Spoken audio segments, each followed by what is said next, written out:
everyone and welcome. This is the All 12 Signs video series for the Capricorn New Moon that's happening on the 11th of January 2024 at 20 degrees and 44 minutes. This is the first lunation of the calendar year. I will be reading for Scorpio and Libra in this video. My name's Chloe. I work with card divination, astrology, and I channel energies through my body. As you can see, my hands are moving around right now. This is independent of my conscious thought, drawing in energies from different dimensions to help us heal, help us clear stuck energy, and open up portals to source to get us in alignment with our soul's frequency in this incarnation. So recently I've been channeling energies through my body for 2.5 years, and just before the Sagittarius new moon, which was the last new moon that we had, the vocal side of the light language got activated, because the movements are light language and the vocal side as well. So I'm integrating this, so we're on this journey together. So far, occasionally I'll get words in my head that are linked into translating what's being communicated, but a lot of the time not so much, because this is very new to me. Yeah, just bear with me with it. Even if you're not consciously aware of what's going on or don't have a direct meaning linked into it, doesn't mean that the healing and the clearing isn't happening. It's also helping activate your light body, and helping activate certain things and bring in downloads and make the strengthen the messages that come through, and the clearing that often happens during the tarot reading, and then activating the higher message. So the light language will come through a couple of times during the readings. Just bear with me with it. I mean, I really enjoy it. It's a lot of fun. It's certainly keeping me on my toes. For those of you who know your time of birth, I really recommend you check out the sign that falls in the first house. This is called your rising sign, where your ascendant is. It's a very powerful house.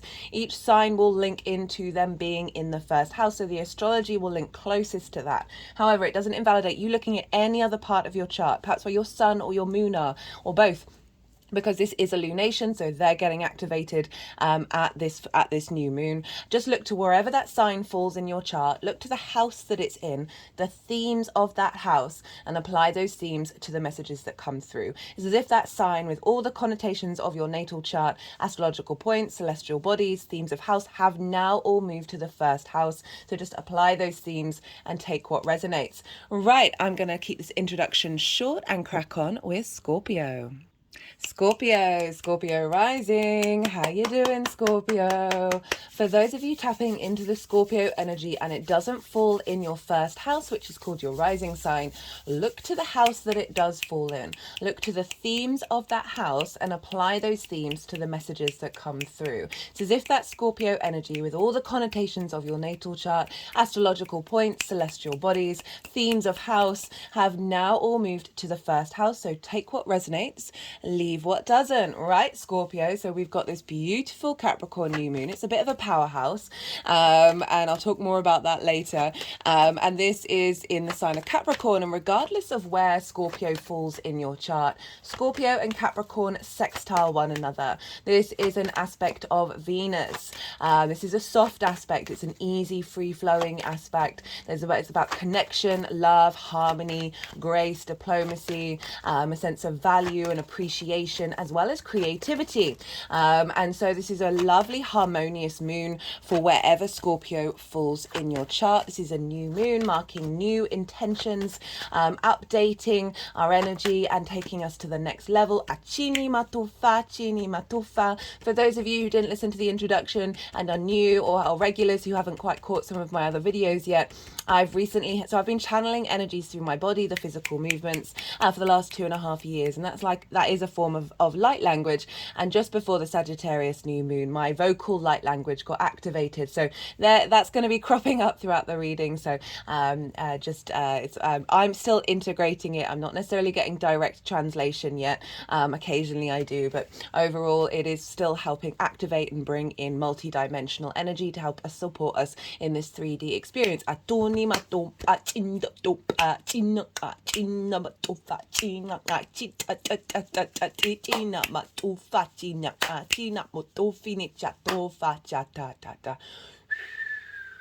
Okay, so I am pulling cards for 3 different piles. The first pile is the lead up to this new moon, and that is often showing up what you've been working on since that Capricorn full moon that we had in Cancer season last year. So the last 6 months, what have you been navigating? What have you been working on? So that's the first pile in the lead up to the new moon. And then the new moon itself, the second pile, is the energy that's being downloaded into your vessel that will then unfold over the next 6 months. I work with 6-month cycles. So if you're watching this after the event, you're not missing out on the energy of the moon and the messages that are coming through. So this is kind of the baseline of pile 2 is the collective reading that I've done. So this is based on the astrology of how all the planets and celestial bodies are talking to each other at the exact time of the new moon. So that's the baseline. I really recommend checking out that collective reading for various reasons, which I will talk about because, so that's the baseline of that, what's coming through for us. And then the tarot that will come on top of that will be specific to how this links into your Scorpio energy. Sometimes it's about what's happening around the new moon, and if it does crop into my head I will say it, but it's mostly what's being downloaded that will then unfold over the next 6 months to the Capricorn full moon next in Cancer season. Now last year we did not have a Capricorn new moon. This year we've got 2 Capricorn new moons and 2 Capricorn full moons, so it's a very Capricorn orientated year in terms of the lunations. This is also the final moon that we're going to have in the sign of Capricorn with Pluto there for the next 200 years, and that is one of the reasons why I recommend checking out that collective reading, because it's a bit of a powerhouse. Right, so that's the second pile. The third pile is how all this energy is going to manifest moving forward. So, all the work that we do, what's that going to look like towards the end of the cycle? Sometimes it can come up earlier, but it's just a general how is that download then going to start to manifest? Right, so those are the 3 piles. Now let's start talking astrology for Scorpio rising. Where is this moon happening for you? I forgot to mention, in the collective reading, I break down the astrology in way more detail. I pull collective tarot cards, and also a lot of channeled messages come through.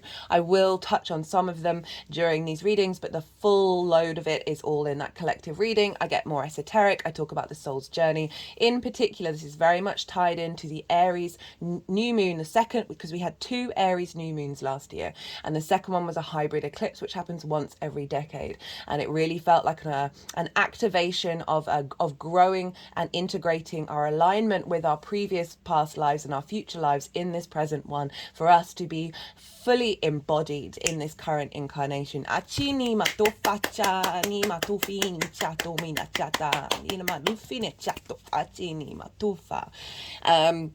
So Scorpio rising, where is this happening? This is happening in your 3rd house. This is the house of the goddess, the moon's favorite house to be in. So this is a very lovely moon for you, Scorpio.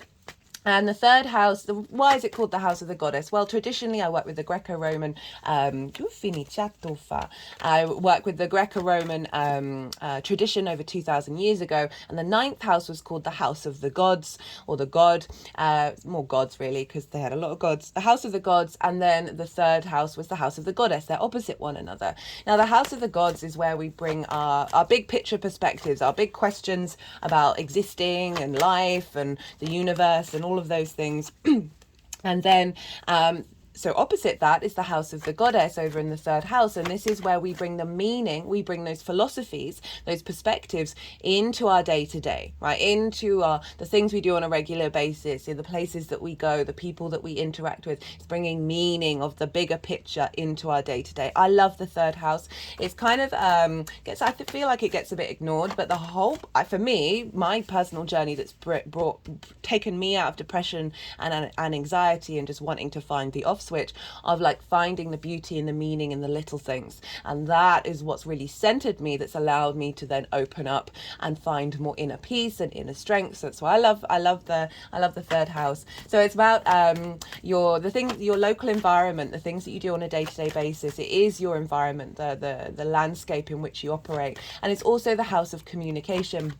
Now, communication can be anything. It's the lens in which your Mercury, the way you collect information, it's the lens in which that information is expressed.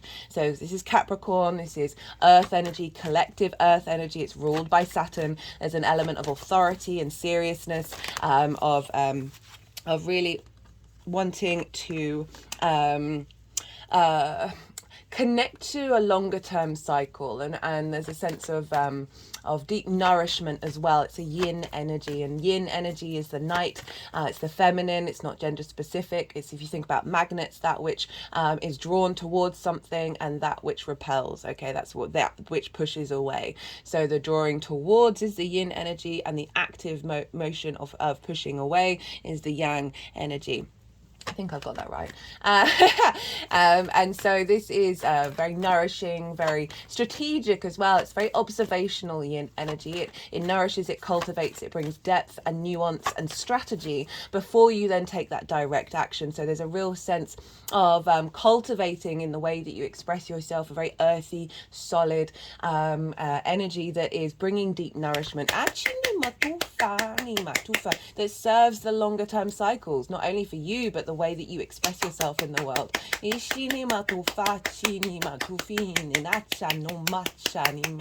also about schools and learning something new for the first time, as well as short distance trips and siblings. So there's a lot going on in the third house. So there's lots of things that you can set intentions around. It can be setting an intention in a way of communicating in a way that serves you and nourishes you in the long term, right? We think about why is a new moon a good time to set intentions? Well, every time a celestial body gets into conjunction, that means it's like on top of the sun, or the sun is on top of it. This is when the sun, with its divine light, kind of burns up and transmutes the previous cycle. Takes the energy that it needs and then releases and transforms that energy into something new. And so the moon is getting an update. The moon is getting a reboot based on everything that you've learned before, because we can't have a completely new thing altogether. That would I don't think that's even possible, because everything's based on everything that's come before it. So this is a great time to set intentions of how your needs are going to be met over the next cycle. So this will take you up to the the Capricorn full moon. How to nourish yourself, what your intuition and your emotional needs are with the moon, right? It's our unconscious mind. So the sun, with all its vision and clarity and sense of purpose and will, is pouring into the moon, that then instigates deep in your unconscious instinctive and intuitive actions that you then take moving forwards. Regardless of whether you set intentions or not, these downloads still get activated.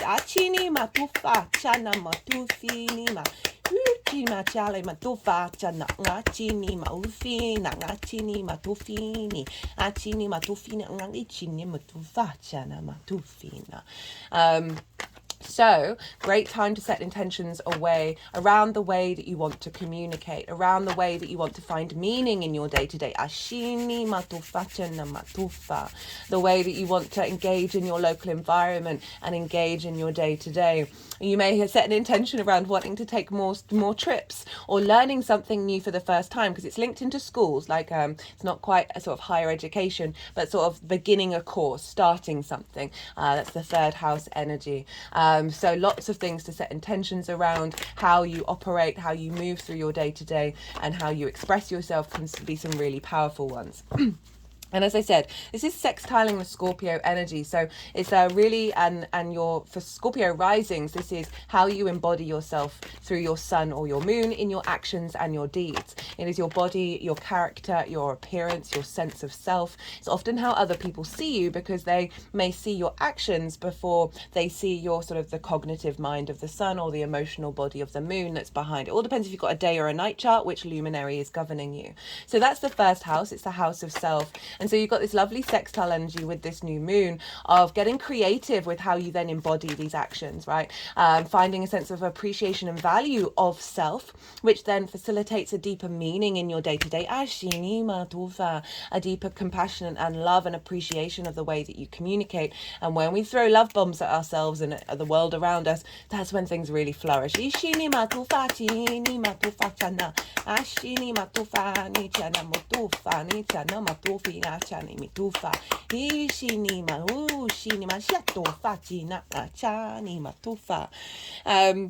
Right, why is this a powerful moon? Well, I said it's conjunct Pluto.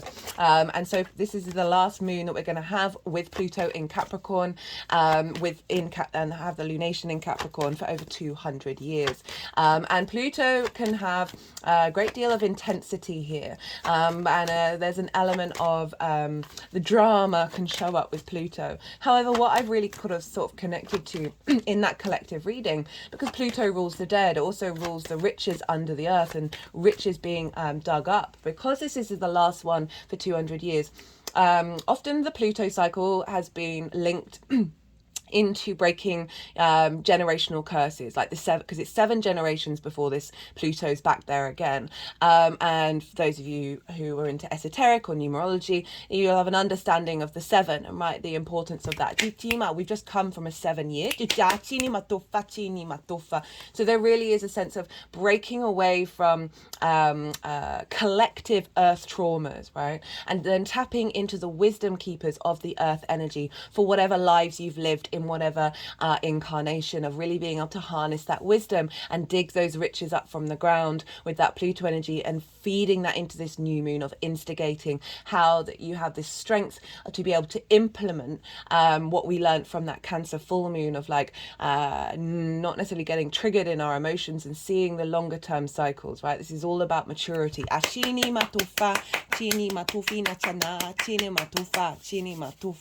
Not only that, but this moon is exactly square the nodes by degree.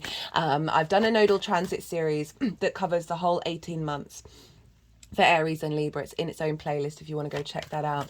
But this moon is squaring that. Squares are an aspect of Mars. Mars can bring about conflict, drama, frustration, and winning at all costs. And if these things do show up, it can be, or these might things you want to set into your intentions of like, what do you want to be in conflict over? What do you want to be in competition over? Do you want to be in competition with other people or just in beautiful competition with yourself? Like, do you need to win, right? Is there other ways of winning that means more than just you win? Remember, this is a collective earth sign. This is about the group mentality. How do we adapt and change away from a fear mechanism and a survival and competition mode? And it's square the nodes, which is making it really powerful. And this is actually sort of the Cancer energy. So the Cancer and Capricorn moons get activated because they're squaring the nodes at the moment. Cancer is more sort of the bottom, or things that get pulled down. Things that get released and then refined. And the Capricorn energy is things that get raised up and where we're headed. And so we've got this beautiful moon exactly squaring these nodes to get us in alignment with what that nodal and that eclipse cycle is asking us to do, and that is to step into our own inner independence and autonomy, Chichima Aries, without kicking off, without creating conflict and getting into fights. And the Libra side of it is not people pleasing anymore, but still bringing harmony to social dynamics while still being your individual self. So this Capricorn moon is really helping facilitate a burst of activation of being able to communicate that, of being able to bring that meaning, bring that balance of the nodes into formation in your day-to-day, and find a deeper meaning around all of that. And that's why I'm recommending the nodal series, because this moon is exactly square. Because the other side of a square, I forgot to mention, is friction and motivation and drive. It's a high manifestation energy, right?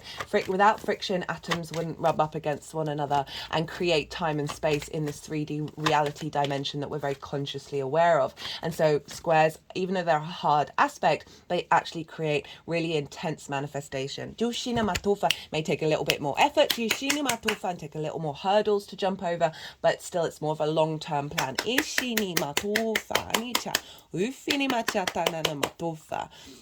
So we've got this very strong T-square, and the focal point of this T-square. So we've got the opposition with the nodes and then the moon and the sun here. And with T-squares, you want to look to the bottom of the T, and that is the sun and the moon. And so this is this activation of a new cycle. And as I said, there are 4 lunations in the sign of Capricorn this year. So this is a big area of our chart. Let's talk about how the fact that Saturn rules Capricorn. Saturn represents duty, responsibility. It can bring up restrictions and limitations, but only in order for you to connect to your own authority, your own integrity, and then activate your legacy. Saturn's all about commitment. And so Saturn is a very mature planet, represents cycles of time, karma. And so there's a real sense of activating a new level of a deeper understanding of the longer term cycles, not only in this lifetime, but all of the other future lifetimes. Ishian and those that have come before us. Ishinima, and bringing them into union. Ashinima to fatinima, and opening up space in order for you to activate a timeline. Ushinima, that is in alignment with the sort of the longer term things. And this is really highlighting and emphasizing what we learned in that Cancer full moon. That was such a beautiful moon to read for. As I said, I work with 6-month cycles, so I know we're past it, but it's still relevant. And so Saturn, we want to look to where Saturn is, because Saturn rules Capricorn, and whatever's going on with the ruler of a sign is impacting the signs that it rules wherever it goes. And Saturn is over in Pisces. That's for you, a fellow water sign, Scorpio. Saturn is in your 5th house. This is trining your Scorpio energy wherever Scorpio is in your chart. Trines are an aspect of Jupiter. This is a soft aspect.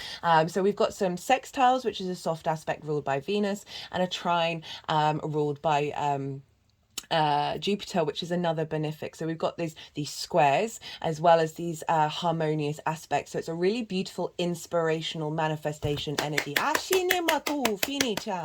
So the trine to your 1st house with Saturn is, as I said, ruled by Jupiter. It's bringing cohesion, a sense of expansion, a sense of wisdom and knowing and faith, and it's Saturn in the 5th can bring up limitations around finding joy, around connecting to your creativity, it's also linked into the 5th house. So 5th house is creation energy, and everything that I'm saying after this word comes from that creation energy. It's linked into the pleasure principle. That is not just linked into romantic endeavors. It is to do with finding meaning in every moment of every second and finding joy in that. This is the house of joy. And I like how it's tied in with the 3rd house here of the meaning of every day. It's linked into romance and dating. And this is also children, both your actual children you may look after, creative things you birth into the world that feel like your children. It's not just the arts, or it's anything that you put your own individual spark onto. Linked into games, fun and amusement, as well as your inner child, right? So there's a lot going on in the 5th house, and so Saturn is bringing these themes into your 3rd house, into this moon. So this is finding more joy in your day to day, right? Finding more creative sparks. It can also be activating, doing healing around the inner child, linked into schools and things that have happened to you at school.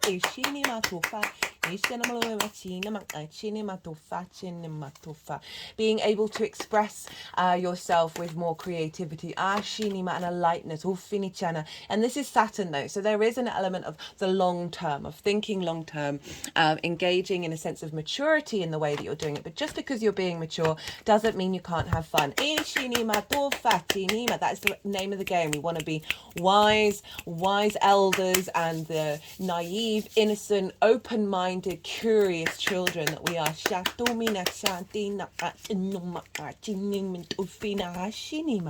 Hushini matufa ni matufa chinema. Ishini matufina mana chini matufa ni matuma. You might want to set intentions around the way that you express yourself, doing deep healing on your inner child. Ishini matufa chinema. Hufini matanima. Of creating more space to be creative in your day-to-day. Achini offichinema ufachanima. Ishini matufa ni nachina. Now, Pisces traditionally is ruled by Jupiter. So Saturn is being ruled by Jupiter. And where is Jupiter? Well, Jupiter's over in your 7th house in the sign of Taurus. Opposite your Scorpio energy, the 7th house is the house of the other. This is intimate relationships, be that business partners, one-to-one clients, people you work with on a one-to-one basis at work, intimate friends, as well as long-term, more committed relationship dynamics such as marriage. Marriage is obviously a very traditional term, but that's certainly that level of long-term commitment. It's also your one-to-one relationship with Source and how that shows up. So Jupiter's there. Jupiter's been there for a while. Jupiter has just gone direct at the end of the year. I think I can feel that we're all feeling it. Like there was an element of restriction around expansion, generosity, joy, finding ease in the wisdom that we're collecting, ease in a sense of bringing things together, ease, more expansive sense of opportunities and luck and generosity. And so Jupiter in your 7th house is getting you to know who you are with other people. This can be bringing people into your life, but overall I look at it as you're finding bringing wisdom to the other, right? And the other bringing wisdom to you, finding a sense of generosity, of understanding how you show up in these relationships. Atini matufa, chini matufa. And you may have felt restrictions around that, of perhaps that wisdom not being received on a one-to-one basis. And now is Jupiter direct, we've got a lot more expansion. And so Jupiter's bringing in the themes of the 7th house, of what those relationship dynamics mean to you, how you show up for them, how they show up for you, what brings you joy from those relationship dynamics. So we feed that into the 5th house.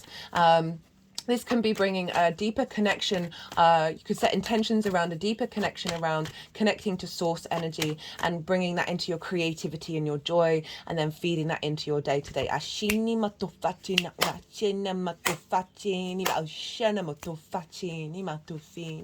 This also can be calling on the wisdom that you share in one-to-one relationships, finding joy and expansion and creativity with that then feeds into how you express yourself and how you communicate. This can also be about wanting to go on trips with people, intimate trips that bring you joy, setting an intention around that, those short distance trips.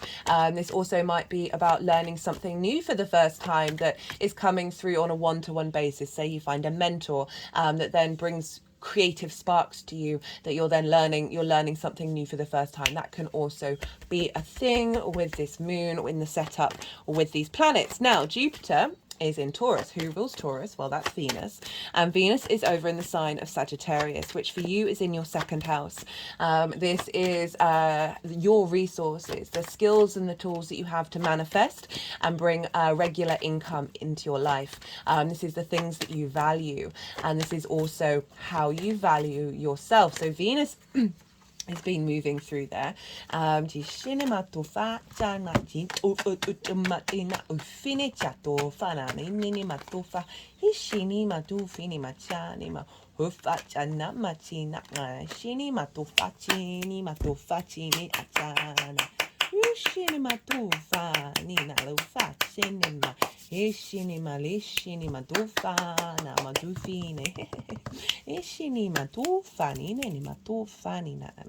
Venus moving through the 2nd house can really help you reconnect to a sense of value to yourself, right? She's linked into love, connection, bringing harmony, grace, a sense of a creativity, and a sense of deep love as well, and desire. And so there's a desire to connect to your value, right? Everything else that comes from that stems from how you value yourself. And there may be a distorted way of looking at who you are and what you are.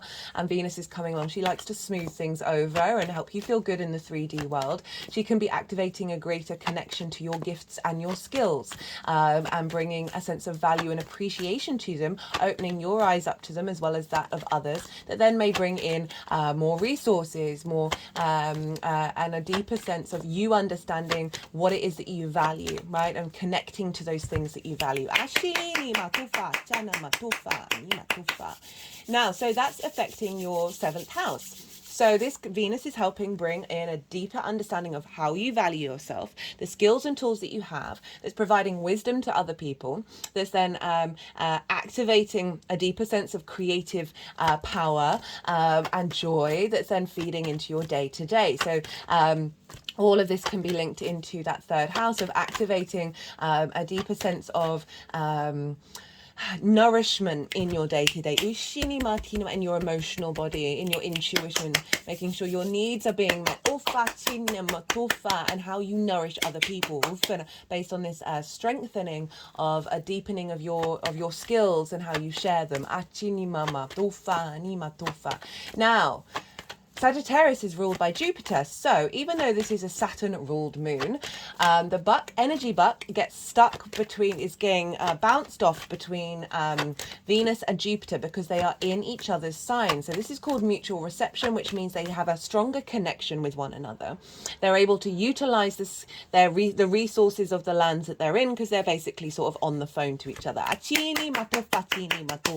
So you've got this strengthening of the two benefics, two very helpful planets, with a moon ruled by Saturn, and Saturn traditionally is a bit more stern and a bit more difficult. It's called a malefic.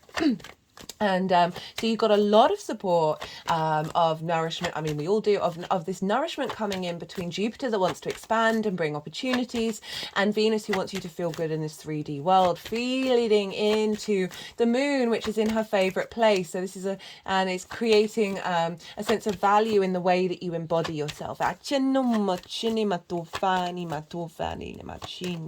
So it's a really quite a phenomenal moon. And not only that, I obviously break down the astrology. There's a lot of astrology and it's all really great. Uranus is trine this moon, so Uranus is over in Taurus as well. So we're getting, and Uranus is about independence, it's about liberation, it's a breaker of chains, the clearer of paths, can shake things up, but it's also very inventive, very innovative, sort of stepping out, being contrary to that which is a conventional, and therefore finding new pathways.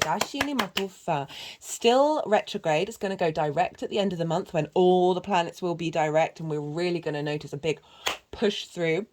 But it's trining this moon, so it's providing wisdom and inspiration. It's providing a sense of expansion and knowing, and a deep faith of what it is that you give to one-to-one relationships and what they give to you, feeding into your day-to-day in the way that you communicate. So allowing you to be more confident and comfortable being your unique self. Ashini matofa, in the way that you express yourself. Ishini matofa, ni matofa, ishini matofa, tina ashana utinit.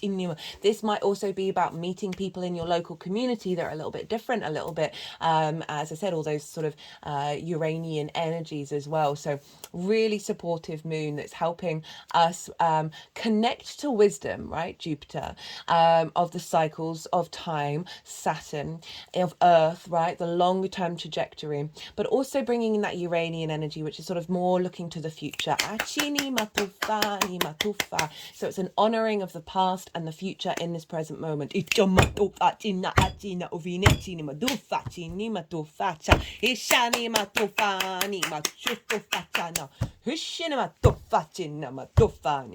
energies have been quite forceful in these readings, which has been really interesting to work with. So they put the deck down. I think all the cards have come out. I really recommend checking out where your sun and your moon are in your natal chart. They're getting activated. So whatever houses they're in, what the themes of those houses are likely to crop up every time you have a lunation. So go have a look at that. Right, I've said everything I want to say. I mean, there's loads more I could say, but do check out the collective reading. I'm gonna go consciously quiet. Let the energies move through me. They'll probably want to do some movements, some vocal movement and vocal light language. And they'll move the cards around, and then they'll put them into the 3 piles, and I'll come back around and I'll bring the tarot into the astrology. I call you to soften your mind as well, because we've just had the yang day action side of the reading, the go, go, go, all the stimulation, all the information, all the extroverted energy, and now we're having some rest and digest, right? We're allowing things to settle. So you just had loads of information. Don't try and overthink it. Let it settle in your unconscious mind, and then see what intuitive hits come up from that stillness. Ushini matufa ni matufa chatufa china aina matuma imnani namutu itini uchana matufa titini ma ishini matufa ishta itanya matufa Jatena shini matu ishini matu fachina shini matu ishini manuma ishini namoni minacha uchini matu fachini ma ichana madumi ashani matu fini ma shini ma ufali li manumina ashini matu fini lanchi hushini matu Cinematofa. I'm just going to pause quickly in case I forget. They're doing a lot of work with these oracle cards. I always pull them before I do a transit series. I will be doing an oracle reading after the event, so you might want to go and look at that. Yeah, because they're clearing some energy with this father. They're activating the vision, going through the Gaia gateway and connecting to source energy, then reactivating the flame. And your galactic energy. Just putting the cards against this stone that I have that is a very powerful charging stone where water has eroded it. So therefore you have the energy of all that power of that water that's connected to us. And I really feel, usually I don't focus on the full to new moon to full moon in the 2-week cycles so much, but it's coming really strongly through of that Cancer full moon, supporting what we're being activated here in this Capricorn new moon.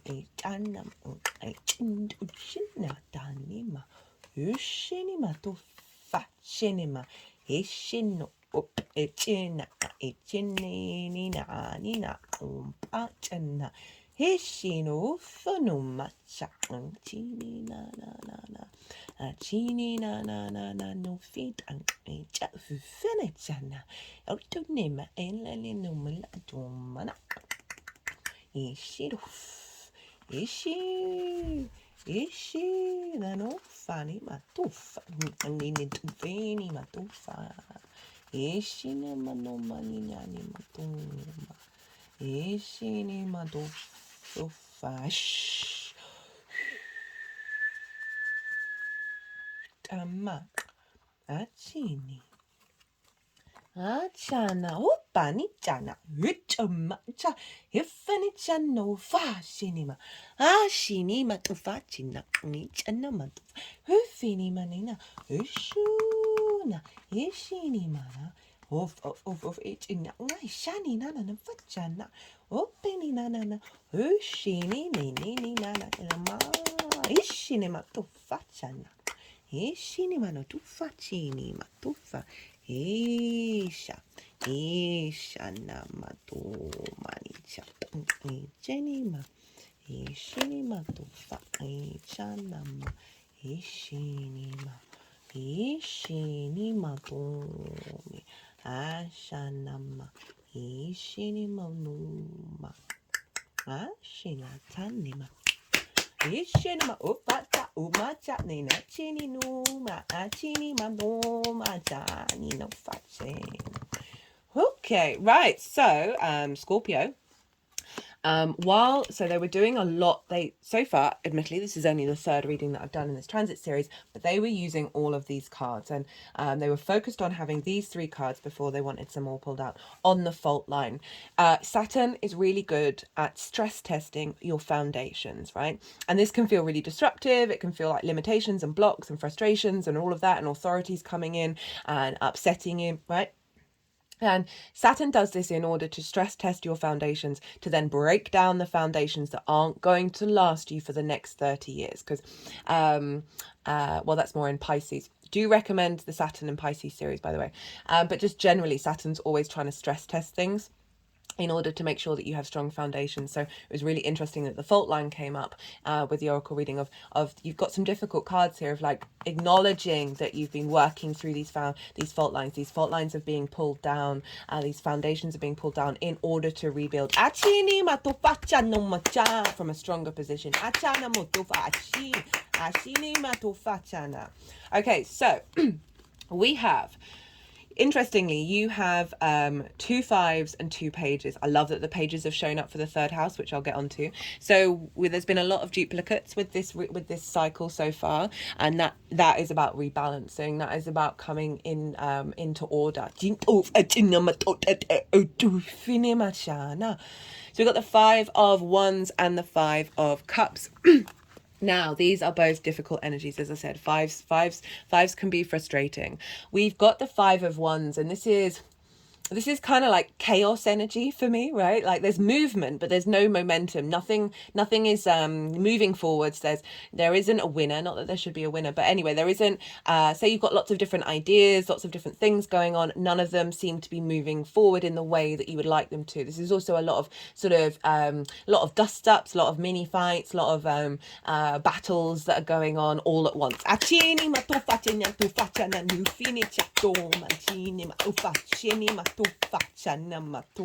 It's also training as well. So you can see when these sorts of things come up that we're like, okay, if we can get the perspective that this is just training me for something else, then we can take a step back. But it's a difficult energy. As I said, there's movement, but there's not momentum. So it can feel quite stagnant and it can feel quite overwhelming. What I do love is there's the doves of peace on this deck of saying, hey, don't worry, the other side of this peace is coming. Achinima, they're bringing messages of peace to the chaos and the sort of the infighting here. And then we've got the 5 of Cups. This is grief. This is difficult times. This is looking at the 3 of Cups and seeing that they've fallen over. The 3 of Cups represents flow, harmony, being appreciated, being in union with others and celebrating. There's a sense of abundance with the 3 Cups, emotional flow, emotional ease. This card is saying there's been something that's you felt like that's out of reach, and you may have been, the situation may have come up that may have been grieving. So this is from the Capricorn full moon to now. This also can just generally be those kind of emotions coming up in order for you to heal them. They may not necessarily have been a situation where you've that's happened in the 3D world that's caused grief. Grief is such a important part of the human process and who we are and what we're doing here, and it's not linear, and it can really take a hold over us, and we can get quite stuck in it because of that loss, that pain, that agony, of that frustration, of that feeling. Traditionally, this is they're in a black cloak. I love that they're in a cloak of flowers, and there's a guitar here of like, it's calling just move the guitar around and play some music. Switch the frequency. And turn around and then see that the 2 of Cups is there, and that you have the capacity to move forward and go over this bridge into a new landscape where you feel more safe and secure. So there may have been things coming up around you finding meaning in your day to day, right? If you've got all this going on, you can feel like you're not in flow, and that can in and of itself, rather than perhaps a thing that's happened that's brought full on grief, of just being like frustrated and being in that space of like, why is this happening, and like feeling the loss rather than looking to the past, rather than being present in the moment. Understandably. And then we've got the 6 of Pentacles, which wanted to go on top of it, which was sort of during this process over the last 6 months. There's some rebalancing has happened. This is being, so you see the scales here, these figures are being offered something in order for them to move into a new landscape. And this is earth energy. So if we think about, this may be your higher self, this could be a situation where someone's come in and sort of brought some more meaning into your life, or where you've sort of been like, right, I need to rebalance out of this scarcity mindset. These two figures come from the Five of Pentacles. I need to find a new way of communicating and really bringing into balance the way that you express yourself and the way that you're finding meaning. But it's still a limbo phase. Sixes are kind of limbo. They're an offering that then takes you to the next level. And then we've got the Eight of Cups and the Star card. So this really feels like this is you acknowledging those difficulties that you've gone through, and how that may be affecting the joy that you find in your day to day, and the meaning that you and the way that you convey. Because the Eight of Cups is about leaving difficult situations and going to find a higher perspective. This is very much you taking energy and you going, no, I've got to leave this. I've got to go. This isn't working. This is no longer working. I'm done with this. And now I'm going to go and do the difficult journey of climbing a mountain in order to raise my frequency. And this can often be like a comfortable situation that may on paper look really good, but actually isn't serving your deep emotional core. But it's also, I really link it into like the things that happen to us from in our early years get embedded in our unconscious space. And these are both tied into this current incarnation, ancestral stuff, collective energy, as well as past life energy. And we then recreate them, often like our parental figures or the people around us, if there's been difficulties, trauma, neglect, abuse, all of that stuff. We then recreate that when we're older as a form of love language, because it's right in our unconscious mind. So it's deep within us. So we don't, even though we can see on paper that that's not working, it still feels comfortable to you. So there's that element of comfortability, and it takes a lot of strength of character to be able to embody the Eight of Cups, of being right, no, I see this and I'm moving away from it. And you got it with the Star card. Now the Star card is about deep, deep healing.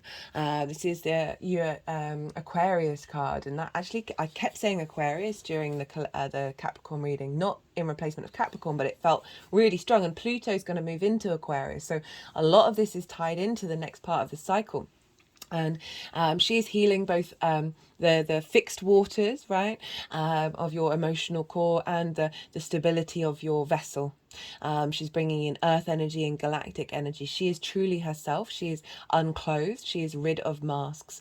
And this is about being able to hope and dream again, having gone through a difficult situation. So this really feels like what you've been cultivating, what you've been working on, is helping rebalance for this new moon, right? There's felt like a lot of that for the readings so far, of like everyone's been putting in the work in order for this year's going to be huge, guys. So we've got a lot of activations coming.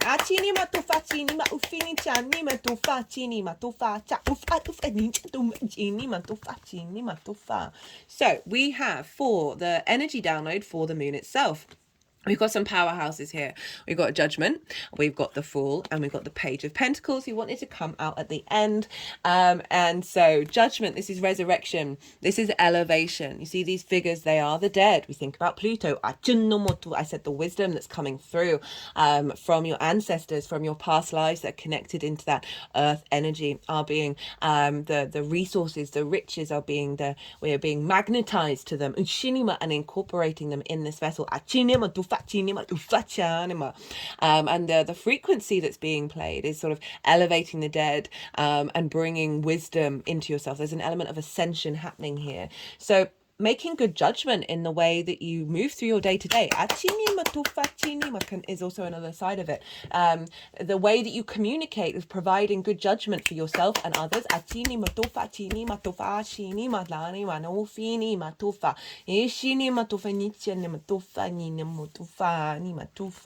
it's come with the Fool, which is really representing a start of a new beginning, of having gone through and worked through some difficult energies. And it's like a reboot, like you're coming out the other side with this Fool energy, which is the beginning of the tarot.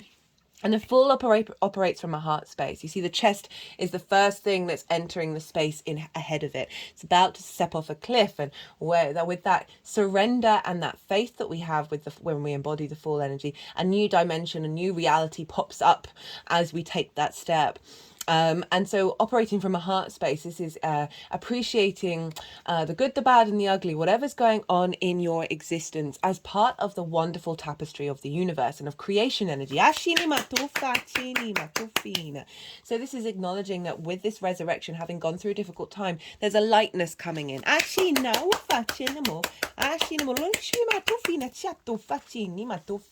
That is helping you connect to the essence of yourself and beginning a new journey that isn't sort of weighed down and not moving, that sort of 5 energy that's quite stagnant. And if we link this into sort of the 5th house, 7th house, and 2nd house of finding your value, your understanding of your value and how that impacts one-to-one relationships and your creation energy, is then fed into the way that you communicate. So again, Capricorn can be very serious, right? We've got the Judgment card where there's a seriousness to that, but I love that the Fool is coming in because it's really highlighting that we've got Venus and Jupiter on our side here, of bringing that lightness into the maturity and the seriousness of Capricorn, right? It takes a while for Capricorn and Aquarius energy to mature because they're ruled by Saturn. So it's really beautiful that this is bringing in a new sense of curiosity and appreciation.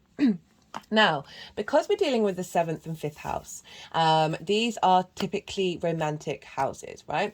Out of all the houses. And so I don't often talk about love because not everyone's here for that. And the more that you focus on yourself and your understanding of yourself, the more your frequency changes and then draws towards you people that match that. So focusing on the outside is often is counterproductive to the inner journey, but they are activating. So for some of you, you may have been doing some healing around romantic relationships, healing around commitment, and those kind of dynamics, and doing a lot of clearing of that. That's then bringing in better judgment in the way that you interact with that kind of dynamic, and then finding more lightness and joy in the way that you do so. And then that is then brought into the way that you express yourself with those others in your life, as well as you finding joy and meaning in your day-to-day because you're more in alignment, having cleared a lot of heavy energy potentially around the romantic situations. Because there are some people out there who have never faced any real trauma around that, but most people have gone through the ringer. And we've got the Page of Pentacles, and this is the first of 2 pages. Pages communicate, they bring messages. So for the house of communication, the house of meaning, I absolutely love, you got 2 of them. This is the Pentacles. So Pentacles is very hardworking, most committed. They're kind of apprentice energy. They're very youthful. They've just got into the court. They're so excited. They want to share everything that they know. And I love that you've got 2 pages sort of crowning these energies of bringing in that joy, bringing in that lightness, and wanting to communicate, wanting to explore, right? Rather than the sort of potential heaviness of, if you've been around the cycles many times and you're a bit weary, right? This is not weary energy.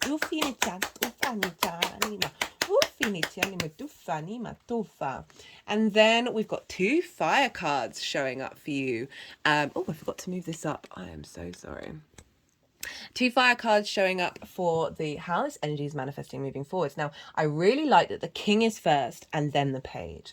The King represents your authority, your sovereignty, your command of being able to take action that's linked into your passions, your creativity, your independence, it's a very enlivening, invigorating energy. There's a lot of movement here. There's a lot of sparks in the way that you communicate, in the way of taking more action and motivation and drive to go find meaning in your day-to-day, of the things that you're doing in the day-to-day. This is not a heavy energy. This is a very light energy.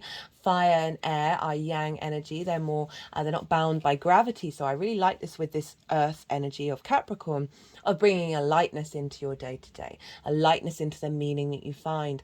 And also with the Page coming after the King, so you've got this sovereignty, you've got that inner authority. The Page is then sharing the messages of the King. Like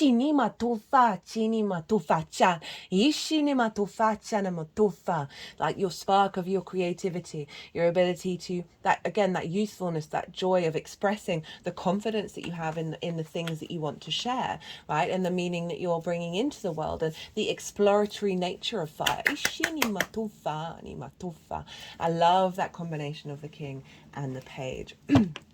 So overall, just cut the deck and got the Ace of Cups. So a renewal of emotional abundance in the way that you express yourself and the meaning that you're finding, and finding more joy and finding more peace away from difficulties. Let's put some clarifiers. Oh, Shinima, messages and open mind. Chinima tufa, Chinima tufa, Chinima fufa, Chinima. So a real sort of expansiveness, right? That Fool is very open-minded, but with the ascension of the Judgment and then the ability to connect to the messages with those 2 pages. That's just hilarious. We've got 2 pages, 3rd house of communication, and then the messages card want to come through. And this can very much, as I said, being able to connect to the wisdom of that's come before us, and that is come after us as well, like being able to tap into more galactic energy, your intuition being picked up on a deeper wisdom and deeper clues and skills and tools of how you move through the world on a day-to-day basis. Right, let's get one more qualifier.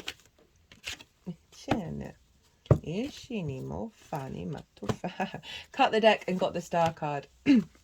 So another duplicate. There's been lots of duplicates so far. Potential success, happy endings, promising beginnings. So sort of that felt more like the healing side of it and being able to hope and dream. And I like using this deck because of the keywords, and they like to focus on it. This is kind of coming at the end of you being able to find more expansion and more joy and more happiness in your day-to-day, right? In the way that you express yourself, that having gone through some difficulties, that this is creating new pathways. Right, let's get some final cards from the numerology deck. Environment, hilarious. So the 3rd house is your environment. That is a key word for the 3rd house. Oof, this is quite in sync.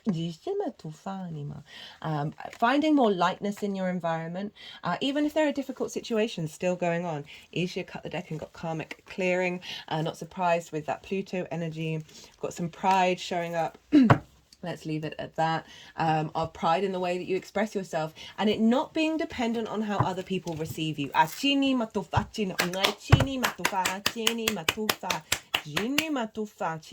Pride in your day-to-day, pride in how you feel on a day-to-day basis, that's bringing creative sparks into this, that's allowing you to feel more confident and comfortable with your sense of value and how you express yourself in one-to-one relationships. And overall just more peace and joy in your environment. Right, Scorpio, I'm going to leave it at that. I hope you enjoyed this reading. Be good to yourself, Scorpio. Be good to those around you. And most importantly, be well until we meet again. Libra rising. How you doing, Libra? For those of you tapping into the Libra energy and it doesn't fall in your 1st house, which is your rising sign, look to the house that it does fall in your natal chart. Look to the themes of that house and apply those themes to the messages that come through. It's as if that Libra energy, with all the connotations of your natal chart, astrological points, celestial bodies, themes of house, have now all moved to the 1st house. So take what resonates, leave what doesn't. Right, Libra, this is a Capricorn New Moon. This is wherever Libra falls in your chart. This moon is squaring your Libra energy. Now, a square is an aspect of Mars. Squares can bring about conflict, drama, frustration, winning at all costs. Sort of the heavier sides of a square. It's a hard aspect. It's, as I said, ruled by Mars, which is a malefic in traditional terms. So these things can crop up around the new moon in order for you to help work on them and think, okay, what do I need to be in conflict over? How can I make peace while still achieving what I need to achieve? Working through what frustration means to you, all of those sorts of things. The other side of a square, squares are amazing. They are high manifestation energy. And why is that? Well, it's linked into friction. Without friction, that sort of that movement, that momentum, that drive, that action action orientated energy of Mars. Without friction, we wouldn't have atoms bumping up against one another, creating time and space. Therefore, this 3D linear time frame construct dimension that we're very aware that we're in. And so this is where the manifestation in the 3D comes through with a square. There may be a couple of hurdles, or it may take a little bit more effort, but it is a big manifestation energy for you, Libra. Right, I am pulling cards for 3 different piles. The first pile is the energy leading up to this new moon, and this is based from everything that you've been working on since the Capricorn full moon that we had last year. So that I work with 6-month cycles. So everything that you've been uncovering and engaging in, with what download came through with that full moon in Capricorn. The second pile is the energy of this new moon itself. What frequency is being downloaded into your vessel that will then unfold over the next 6 months. As I said, I work with 6-month cycles, and so this is, even if you're watching this after the event, you're not missing out on the messages. And the baseline for pile 2 is what came through in the collective reading. So I've done a collective reading. You might want to go check that out. This is a very powerful moon, which I'll talk about why. So it might add a little bit more depth of understanding of what's showing up for you and activating that by checking out that collective reading. It's where I break down the astrology in way more detail. And so that baseline is how all those things are talking to one another at the exact time of the new moon. I also do collective tarot, channeled messages come through. Some of them I will touch on in this reading, but if you want to go check that one out, it's already live. Now, the tarot that will be coming through for pile 2 will be how that's showing up for your Libra energy. And then pile 3 is how all of this is going to manifest moving forwards with that unfolding of that download that you're getting at the time of the new moon. Now, new moons are a great time to set new intentions. Why is this? Well, the sun and the moon are conjunct one another. Whenever a celestial body conjuncts the sun, it's kind of like a reboot.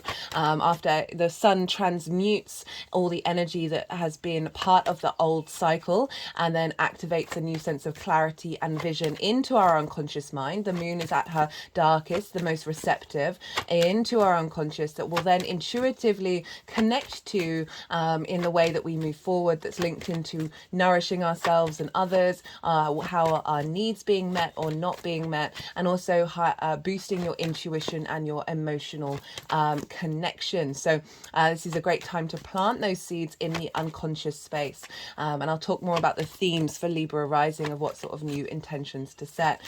This is a big new moon for many reasons. It's conjunct Pluto, and this is the last lunation that we're going to have in the sign of Capricorn, with Pluto being there for the next 200 years. And so this is the final hurrah, right? Big first new moon of the calendar year, linked into that Pluto energy, and it's also squaring the nodes. And the nodes, Libra, one of them's in your sign. For those of you who aren't aware, you've got the nodes in your Libra sign, and then the North Node in the Aries. And this moon is exactly squaring those by degree. So super, super, super powerful activation here, right? So for the next, I've done a lunations, I've done a nodal cycle for Aries and Libra. It's in its own playlist. You might want to go check that out. That's for the overall 18 months. And the moons in Cancer and Capricorn are squaring those nodes. So they're activating the overall message from this nodal cycle.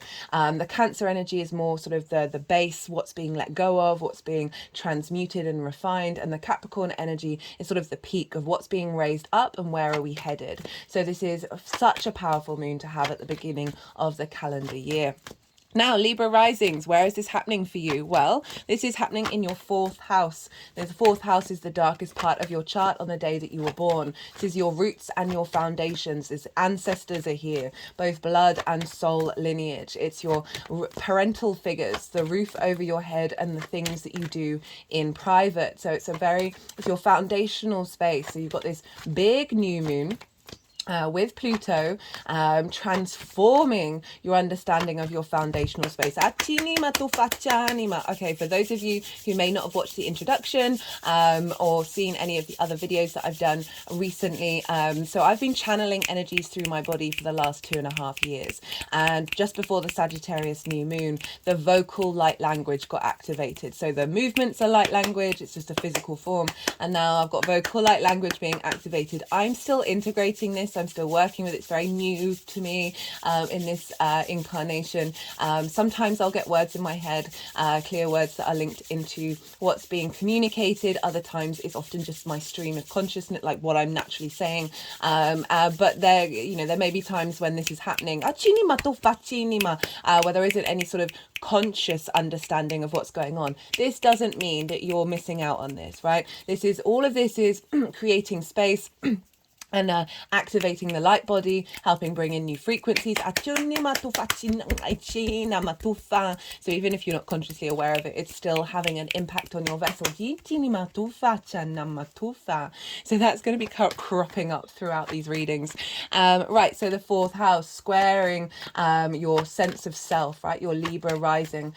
This is how you embody your sun or your moon in your actions and your deeds. This is based on whether it's your day or a night chart, which luminary rules you, and this is your body, your character, your sense of self, your appearance, and it's often how other people see you, because they see the actions that you take, your embodiment of that sun or moon, rather than what's happening on behind the scenes. And so this new moon in the land of the ancestors, in your foundational space, is activating a new ability to connect to the wisdom of all that has come before us, right? This is the collective earth sign, Capricorn. It's the longer term cycles of time and our species connection to that on planet Earth. And so this definitely feels like a releasing of old tension around scarcity and fear, and bringing in the wisdom from any incarnation that you've had linked into the earth, as well as the collective earth energy, and of bringing in that wisdom into your foundational space. As I said, this is the house of the ancestors, both blood and soul lineage, so really bringing in such strength of wisdom. And the reason why I say this, just in general, but it's really reinforced for Libra risings, is because Pluto is linked into the dead, right? It was also linked into riches under the earth that would be uncovered. So this ability to harness the power of the Pluto in order to connect to that energy. Pluto is very magnetic, it's very intense, and there can be drama involved here, so it can be setting intentions around releasing that drama.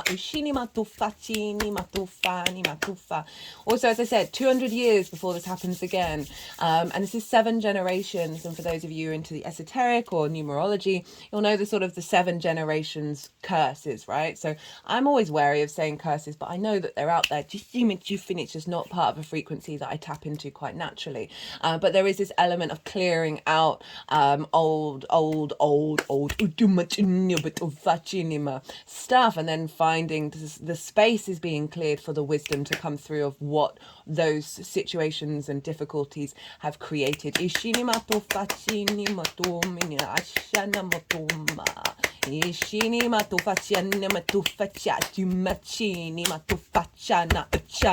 The energies have been quite intense for these readings. Now, so we are strengthening the foundations here. We are strengthening connection to the ancestors, finding new frequencies to engage with parental figures, finding a new understanding in your home and your private life and what that means to you, with this strength of wisdom that's coming through, that's helping you think more long term, right? Capricorn's ruled by Saturn. Is an element of maturity here, of karma, of cause and effect, of longer term cycles. So, there's a real sense of the ability to through your actions in your private life be able to take action that is helping your legacy, helping your longer term nourishment.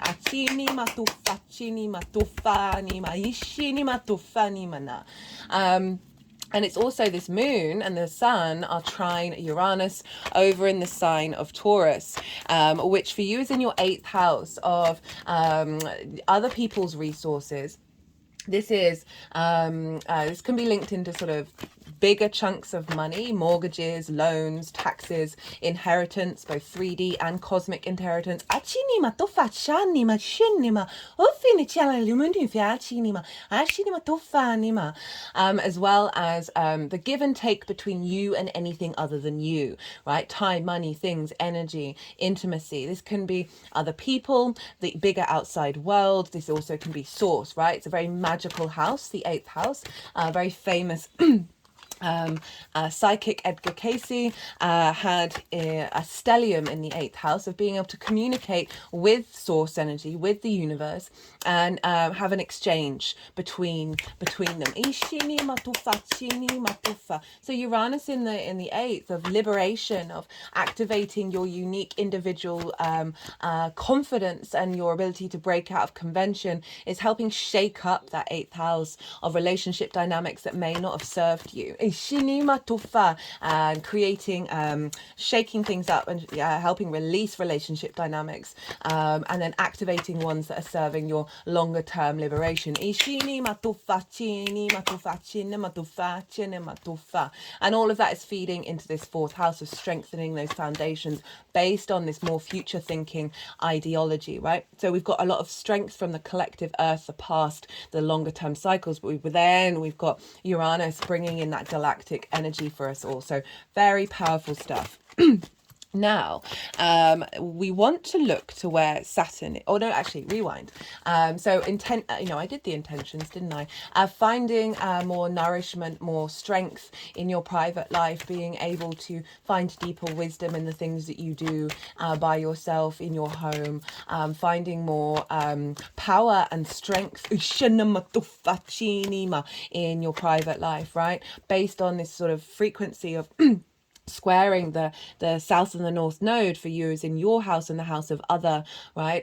So that's intimate relationships, friends, business partners, one-to-one clients, and then long-term committed relationships. So we've got this uplift happening in this new moon of taking us where we're aware of activating a new frequency that's in alignment with the nodes, right? The Aries north node is getting us to be more independent without creating conflict all the time, and Libra's shaking away people pleasing and still bringing harmony to social dynamics with this independence. And so there's this sense of balancing between you and the other, that is forming a stronger foundation of how you are in your private life, right? Based on higher frequency relationship dynamics. Ichinima in the 8th house. Right, because Capricorn is ruled by Saturn. And Saturn is all about maturity, commitment, responsibility, duty, integrity, and then legacy. If you want to work with Saturn, you want to work with your integrity. You want to walk your talk. You want to be mindful of the things that do need to be done that will serve you in the long term. And that really helps whatever Saturn's doing not affect you so strongly. So we want to look to where Saturn is, because whatever's going on with the ruler of a sign is impacting the signs that it rules. So Saturn is over in your 6th house of work, health, and routines. And I've done a couple of Saturn transit series. So if you want to check those out, I recommend the first series, the introductions. I talk about Saturn in Pisces, as well as Saturn with Neptune, Saturn in relationship to Jupiter, and also so I talk about the major themes in that series about Saturn being in the 6th house for you. The most recent one is Saturn moving direct, so that's still live. The middle one was the retrograde. Still great information came through in that one. You might want to recheck it. Also, if I didn't already mention, I've done a series on the nodes, especially for Libra or Aries risings, or any of the cardinal signs really. These are all squaring your ascendant or are opposing and conjuncting your ascendant. So you're going through a big cycle here, Libra, particularly Libra risings or Aries risings. And that's, I pulled cards for all 12 signs for that, major themes of the 18 months, and talk about South Node in Libra, North Node in Aries, and all and the two combined and what that means. So you might want to go check that out to have a deeper understanding of what this eclipse cycle is about for you. And so Saturn is over in your 6th house of work, health, and routines. May have been making sure that you're stepping up to your embodiment of your work, making sure that you're looking after your health and your routines, really facilitating the ability to get up and do the work in this difficult house. It's called the house of hard work. And so this is where, you know, the adult in the room, right, of the chart. And it can be really difficult for us to connect to that, especially if we've faced neglect. That may have showed up in the fourth house. We then recreate that in our adult lives where we don't take care of ourselves. We don't connect to our work in a meaningful way.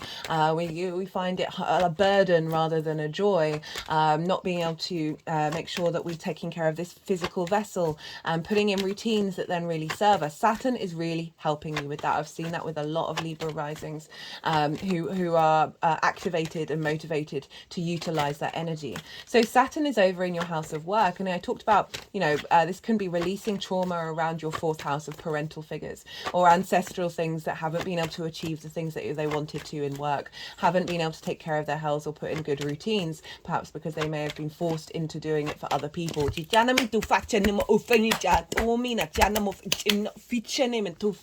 So Saturn is influencing what's going on with this moon. So finding more strength of character and maturity to be able to be the adult in the room.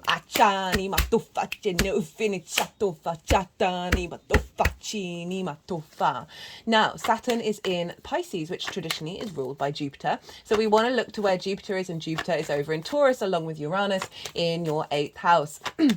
And all those themes that I talked about. So Jupiter's been retrograde for a while, went direct at the end of the year. So we've seen a real shift in that Jupiterian energy. You may have felt restriction around abundance, a sense of knowing, a sense of wisdom, a coherence, a bringing together of things, an expansion, a sense of generosity, joy, no, I've said all. There's a very joviality of Jupiter, and now Jupiter is moving direct, so that's all. Any restrictions around those themes of the 8th house now are sort of moving more outwardly. You're like, there's a more sense of faith, outward faith, rather than questioning everything or finding restrictions around those. So again, Jupiter's providing abundance and wisdom for you to understand the relationship dynamics that serve you in the long term, and also potentially bringing in resources from the outside world to help facilitate you. And so this is influencing your 6th house. So this is making sure that your relationship dynamics, however you're giving too much to other people, that has been affecting the way that you work, take care of your health and your routines. This formation is facilitating a new regrowth in your foundational space that means you're not being tied to that energy so much anymore.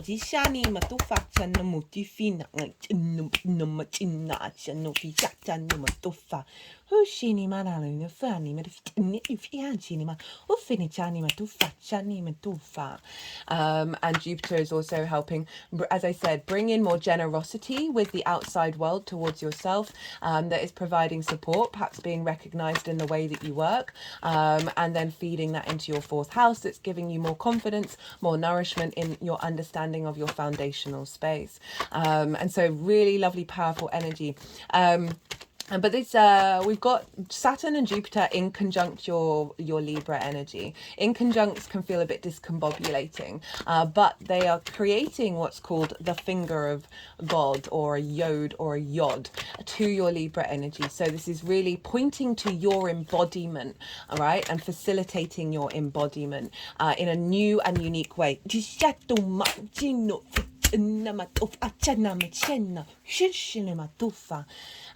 Now Jupiter is in Taurus, which is ruled by Venus, so we want to go and look to where Venus is.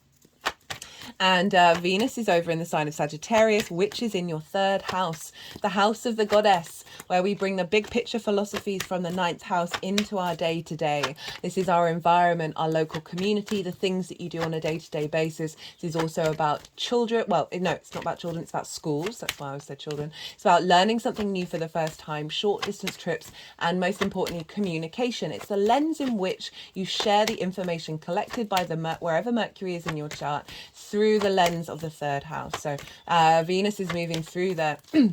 And so she's influencing Jupiter of making sure that you're in alignment and finding grace and beauty and value in the way that you express yourself, value in your environment and the meaning that you're finding on a day-to-day basis that's feeding into Jupiter, that's helping, again, release old tendencies to perhaps prioritize other people or feel that you're not being supported by the outside world. Whoa, cutting the deck now. And I've got 3 major arcana coming up. Ishinima tu fachana. Ishinima hufanima tu finima. Ishana tina du finima. Ishana tu fachanama. Ishinima tu fachani du fa. Nitanima hufachanama tu finima. Ishini matufini janandufa chana ishana matufa. So really helping get an alignment and then find more abundant frequencies out there in the outside world based on your how you feel in your day to day. Ishini matufanima. Now Venus is in Sagittarius, which is a Jupiter ruled sign. So we've got a feedback loop between Jupiter and Venus because they're in each other's signs. This is called mutual reception. So they're basically in cahoots with one another. And even though this is a Saturn ruled moon, the benefics are facilitating this moon. So Saturn is a malefic, it's the greater malefic. So there can be some sort of sternness, some restriction, some isolation, some difficulties, over impending authority that Saturn can bring. These are also the harsher versions of Saturn. But it's being supported by Venus and Jupiter, who are the benefics of really making this come in with flow and inspiration and love. Right, so sorry, so the energies have really kind of wanted me to start cutting the deck, rather than, so I've always worked with jumpers because I'm like, well, if they've jumped, then that's the one. Yeah, so a lot of cards have come out now. I've kind of said everything that I wanted to say in terms of the astrology. Do look to where your sun and your moon are. Wherever they fall in your natal chart and the houses that they're in, because those houses will get the meaning of those houses, the themes of them will get activated with every lunation. So that will give you a deeper understanding for you personally about what might be showing up here. We just had the Yang Day action side of the reading, the go, all the stimulation, all the extrovert, all the information. And now we're going to have a little bit of yin night, rest and digest, make sure we're in balance. I'm going to soften my mind and go consciously quiet. The energies will want to do some potentially physical and vocal light language, move the cards around, and then they'll put them into the 3 piles, and that's when I'll bring the tarot into the astrology. I call you to soften your mind as well. You just had loads of information, and let that all settle in your unconscious, and then see what intuitive hits come up for you while we're having this little yin moment. Ishinima tufa chanama. Ishinima no ma chinima. Ishinima chuma. Inama tufinimana. Ishinima chanama tufa. Wow, this is so many cards, Libra. Ufinima tufa china. Inama no ma chanina. Itufanima tuma. Ishinima tufa chana. Ishinima tufana. Ufinimana. Ishinima tufa. Ishofina. Ishinima. Ishinufanina. Ufinina no mapufina. Ishinima tufacha. Ishinima. Ishinima tufani. Ishinima tufachina matufina. Ishana. Ishani tufachina. Ishana matufa. Ishinima no finima. Ishinima tufinima tufe. Indambachina tufi. Ishinina na. Ishinina no fa. Ishina matufanicha. Ishana. Ishana na ufina. Ishinima no fitini. Tufitini. Ishama. Chana matufa. Ichini matufina. Ishini matufa. Elama no panjinama. Echini manuma. Ishani natufa chini. Tufa chini. Ishana.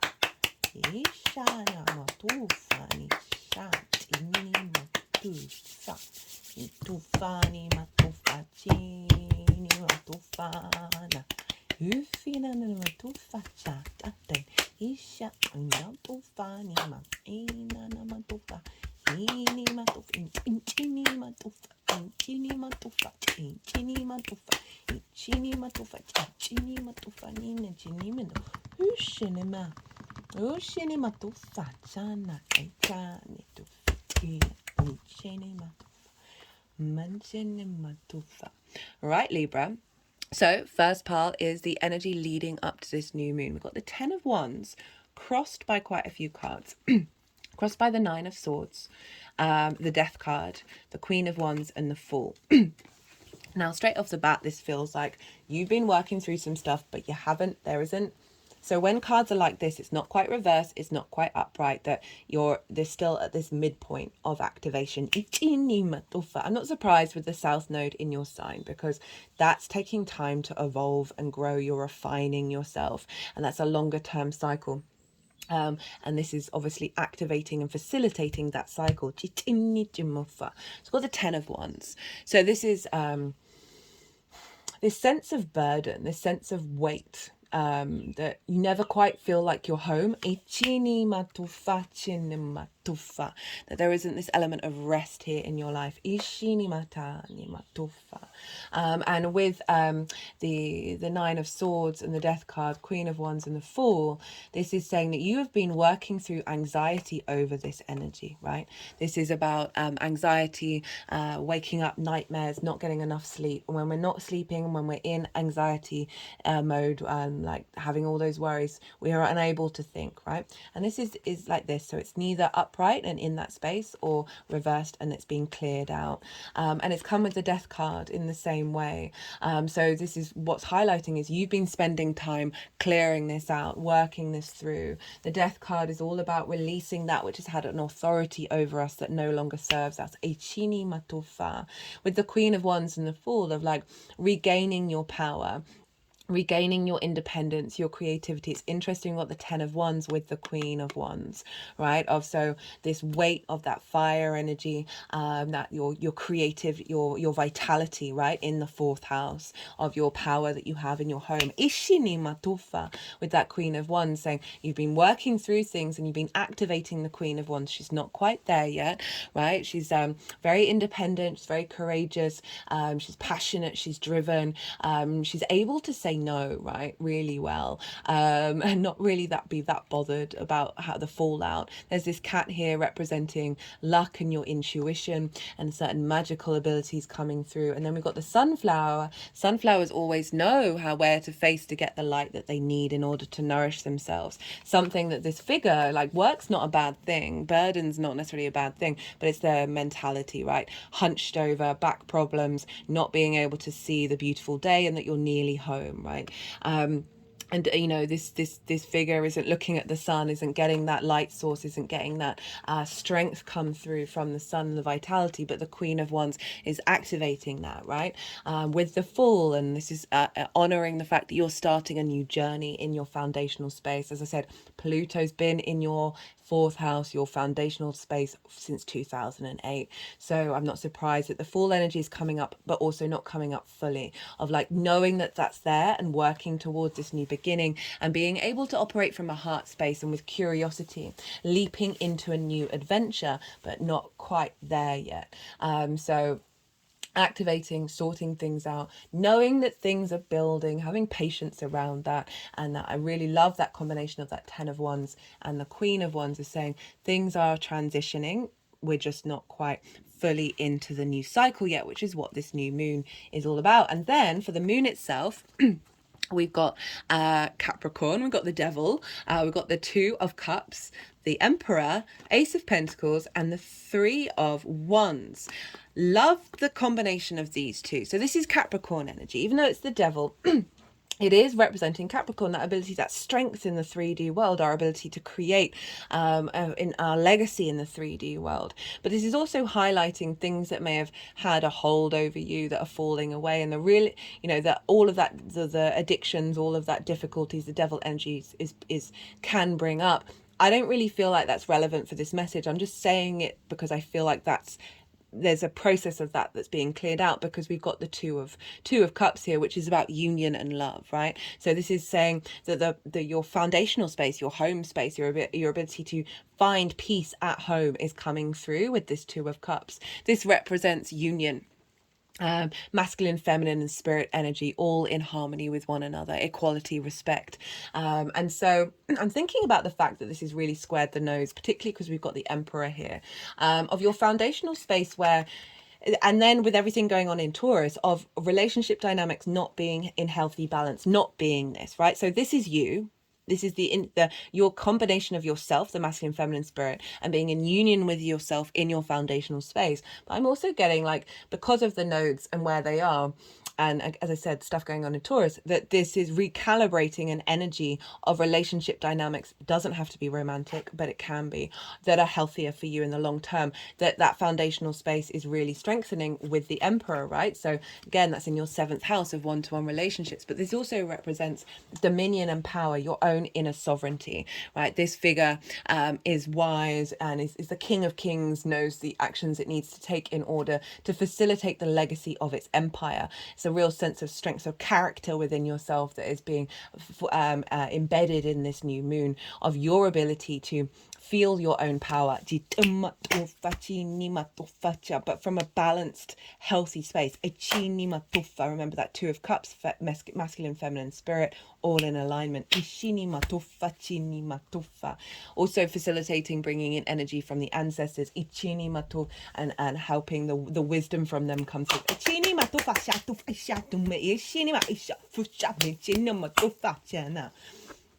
Crowned by the Ace of Pentacles and the Three of Wands. So the Ace of Pentacles is saying a renewal in your foundational space. This is an offering from the universe, a new beginning, a fresh new start, moving away from this energy, activating a new frequency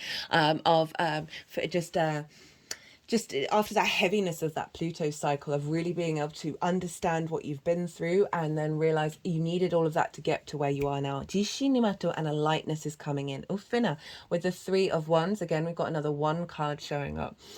This card is all about being on, a cliff. This represents the higher ground, the higher perspective. You've gone through the difficult times, you've learned the difficult lessons, and now you're starting a new adventure. These ships are about to go out into the ocean and explore new territory.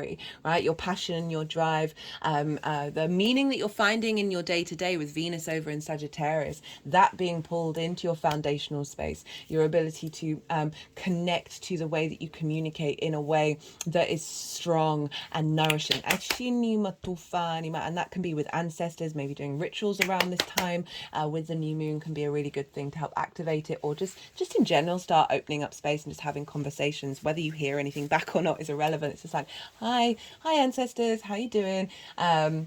And sending love and sending support and receiving that in return. But this is like a new beginning. This is really new beginning energy of starting on a whole new journey from a higher perspective, from your foundational space, that is then liberating your understanding of how you want to be in this next part of your cycle. How this energy is manifesting moving forward. Well, again, so many major arcanas. Not surprised with this square. We got the Chariot. We've got the Knight of Cups, the Magician, and the Lovers. The Chariot is about, this can represent moving home for some of you, right? So this is Cancer's card, and Cancer is often linked into the home, but we're dealing with Capricorn here in your 4th house of your home. So for some of you, this may be moving forward, moving home, but energetically, this is the card of victory, of knowing you have all the resources you need within you in order to move through the world, right? So even though we're dealing with the home and the private life, that inner space, this is saying, because of this unfolding, this means that this is opening up the rest of your chart. And Cancer for you is in your 10th house of your career and your life purpose. So this figure, they're not trying to control situations, they're in balance, they're in harmony. There's a real sense of victory and motivation and drive. This could be you finding a lot more resources in your home life, Ichini matufa, in your private, that nourish your soul, nourish your drive, Ichini matufatina, where you're now more in balance. And then we've got the Knight of Cups. So again, more of an action orientated card of like, this is the embodiment of the cups of water, of intuition, of love. This is the romantic knight, right?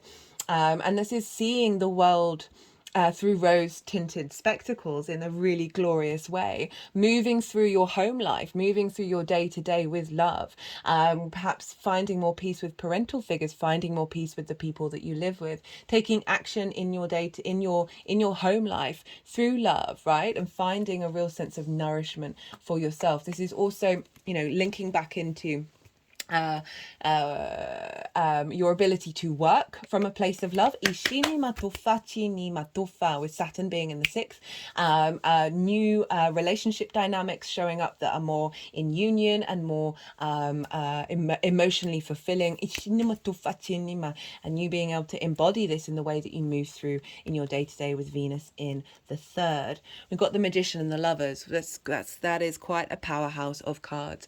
The Magician says you have all the resources that you need in order to manifest in the world. The Lovers, yes, this can be about romantic relationships. For some of you, this may be perhaps somebody moving in with you. That could also be a thing with the Chariot, Knight of Cups, Magician and the Lovers, having a longer term committed relationship come into your life where you're living together. But the Lovers is also about the crossroads. This is Gemini. Being able to make decisions that serve you in the long term. This is a mirror of the Two of Cups. Of that union, where is it? Mirror of the Two of Cups, of that union of the masculine, feminine, and spirit, that then allows you to make decisions that serve you in the long term. So when you come to crossroads in your life, perhaps finding more wisdom at home and being able to take the right steps to take you move you forward. Ishini matufa chini marina matuma. Ishini matufa chini. Ishini matufa chini matufa chana. Ooh, Libra. Right, let's get some qualifiers. Ufanama. Got emotion control of self. That is really interesting. I love that with the combination of the Emperor and the Knight of Cups. Like, it's not about denying emotion, but knowing, like, they're rattling around in us all the time, and they're often based on past trauma and past experiences. And because we're dealing with the fourth house of your roots and your foundations, parental figures, a lot of trauma can be in the fourth house, not only for your incarnation, but previous ones, of being able to find more, understanding the longevity of things and the longer term cycles. That means that you can let a lot of things go. It's not about denying the experience, but I hope you understand what I mean. Like, sometimes our emotions come up and we're like, that doesn't even belong to me. Sort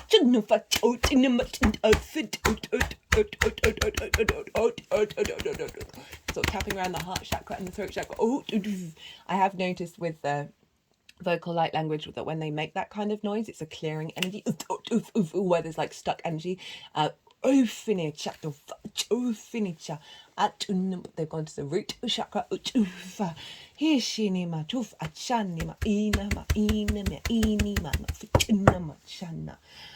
Of like, after having potentially like a difficult time with Pluto being in your fourth house, now you've developed a sense of maturity where you're able to be more emotionally in control. We've also got cut the deck and got Venus. This is the ruler of your rising sign, Libra risings. Development, growth, abundance, productivity. It's focusing on growth for here, and abundance and productivity of like this journey that you've gone on it's coming to an end, and it's allowing and creating space of Venus coming and saying, we're bringing abundance into your home life. That's then facilitating the way that you work, getting the nourishment that you need from your home. Ishini matufa, chini matufa, chini matufa. I just cut the deck of the numerology deck and got domestic harmony. So for some of you, you may not have had that for quite some time, or there's been a difficult situation recently, and that you've been moving through that and working through that. And the and that this new moon is bringing in some domestic harmony for you and the environment, which is where Venus is the third house, of just feeling a bit better in your environment because your foundational space doesn't have Pluto there anymore. Pluto, trust me, is wonderful energy. I have Pluto in my fourth in my natal chart. There's a lot of power there that you may have gathered in your foundational space that you can then bring in to the other areas of your chart, right? This magnetism that you have that's been cultivated over the last 8 years. Yes, it's been difficult, but not 8 years, since 2008, but there's a shift happening here, right? Libra, I'm going to leave it at that. I hope you enjoyed this reading. Be good to yourselves, Libra. Be good to those around you, and most importantly, be well until we meet again.